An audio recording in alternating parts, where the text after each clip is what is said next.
Chers amis, bonjour et bienvenue sur la chaîne 100% MMA. Cette nuit, Alex Poatan Pereira a encore frappé très fort dans la catégorie des lourds légers et c'est ce que nous allons voir tout de suite.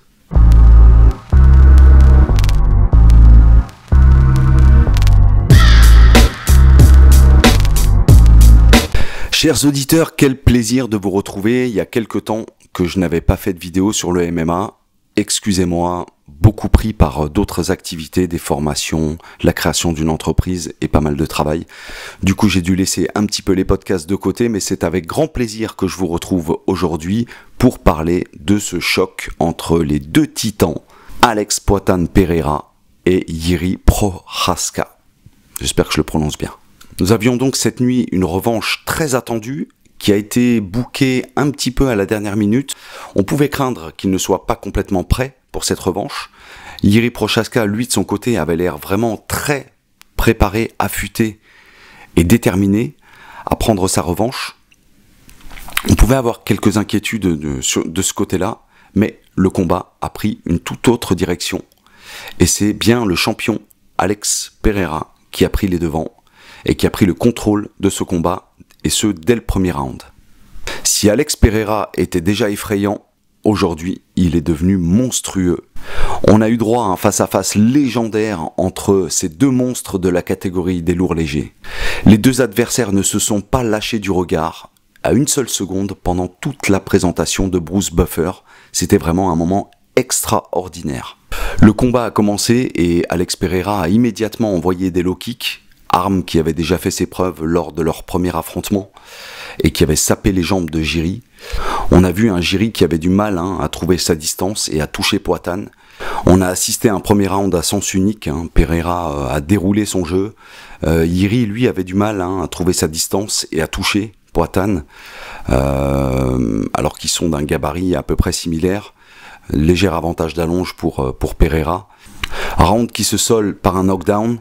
Le crochet du gauche de Poatan a encore touché et on a vu Jiří rentrer dans son coin, titubant, chancelant, bien touché par ce crochet.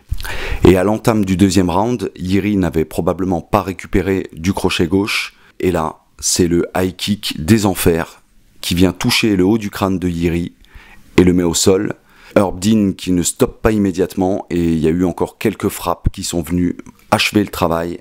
Et on a vu Jiří dans un état assez inquiétant, un chaos monstrueux qui laissera probablement des traces.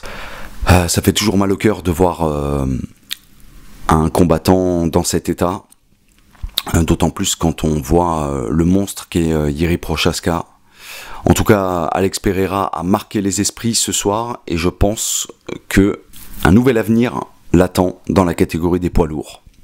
Quand on voit la façon dont Pereira s'est débarrassé de Jiří Procházka ce soir, en lourd léger, on ne peut que saluer et se souvenir de la performance d'Adesanya, qui est le seul à l'avoir mis KO. On pourrait imaginer une belle entre Adesanya et Pereira, mais est-ce qu'Adesanya est capable de monter en lourd léger? Je ne pense pas que Pereira désire redescendre en poids moyen, d'autant plus qu'une montée dans la catégorie des poids lourds semble bien plus judicieuse et plus intéressante, à la fois pour l'UFC et nous, les fans de MMA. Joe Rogan, dans l'interview d'après-combat, lui a posé les questions, orienté, quelle est la suite pour vous? Poatan a répondu qu'il prendrait combat après combat, qu'il prend les opportunités telles qu'elles se présentent. Et Joe Rogan est revenu vers lui en lui posant la question orientée, est-ce que vous êtes intéressé par une montée en poids lourd, à laquelle Pereira a répondu que c'était dans les mains de l'UFC.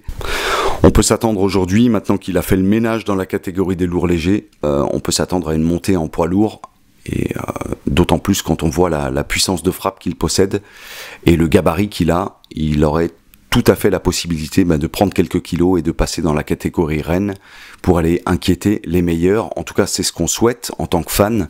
On se dirigerait peut-être vers le premier triple champion de l'UFC. Performance incroyable de conquérir à la fois le titre des moyens, le titre des lourds légers et le titre des poids lourds, chose qui n'a jamais été faite à l'UFC.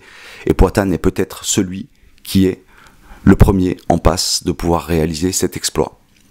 Alors on se penchera un petit peu plus tard sur les défis qui peuvent l'attendre dans la catégorie reine, quel pourrait être son premier adversaire. N'hésitez pas à me laisser en commentaire Quel serait le match que vous verrez pour son entrée dans la catégorie des poids lourds? Qui pourrait être son adversaire potentiel? On peut imaginer que Poatan rentre directement dans le top 10 compte tenu de son statut de double champion. En tout cas, on attend avec grande impatience le retour de Poatan, qui est en passe de devenir un des plus grands combattants de l'histoire de l'UFC, et on suivra ça avec grand intérêt. Mon ressenti personnel sur cette soirée, c'est un peu de déception. La déception tout d'abord de Yanis Ghemmouri qui s'est fait éteindre dès le début de son combat face aux jeunes prospects de l'UFC. Très dur pour lui, deuxième défaite à l'UFC. On lui souhaite beaucoup de force pour revenir plus fort et renouer avec la victoire lors de son prochain combat. On espère qu'il va pas se faire évincer de l'UFC. Ça fait 2 défaites quand même consécutives, ça va être compliqué pour lui. Et puis également, grosse déception de ne pas voir le choc entre Lopez et Brian Ortega. J'attendais ce combat avec impatience. Malheureusement, il y a eu un souci visiblement du côté d'Ortega. Je n'ai pas suivi pourquoi il n'a pas été, présent ce soir. N'hésitez pas à me mettre un petit commentaire si vous avez les réponses. Ça nous permettra d'interagir également dans les commentaires. Un peu déçu également du combat qui opposait Michael Venom Page à Ian Garry, le numéro 7 de la catégorie des welter, invaincu. On s'attendait à un choc un petit peu plus engagé entre 2 strikers. Et finalement, Venom Page qui avait le dessus, qui a profité de son allonge, mais qui avait du mal aussi à trouver sa distance, qui arrivait à toucher en explosant et en se jetant un petit peu sur Ian Garry. Et de son côté, Ian Garry qui, dès le 2e round, a un peu bloqué le jeu, qui n'était pas très actif debout, et puis qui cherchait qu'à bloquer Venom Page, et l'emmener contre la cage, et à essayer de l'emmener au sol. Défense de sol de MVP un peu inquiétante quand même pour le futur, dans une catégorie où on a quand même des lutteurs, dans la catégorie des welter. Donc on verra ce que donnera la suite. Et Ian Garry décevant, j'ai trouvé sur ce combat, même si il a failli passer un très bel étranglement en fin de premier round qui a failli mettre fin au combat dès la première reprise. On verra la suite pour ces 2 combattants. Vous connaissez le refrain, on like, on s'abonne et surtout laissez-moi des commentaires, ça nous permettra d'interagir et de faire vivre cette chaîne entre passionnés du MMA.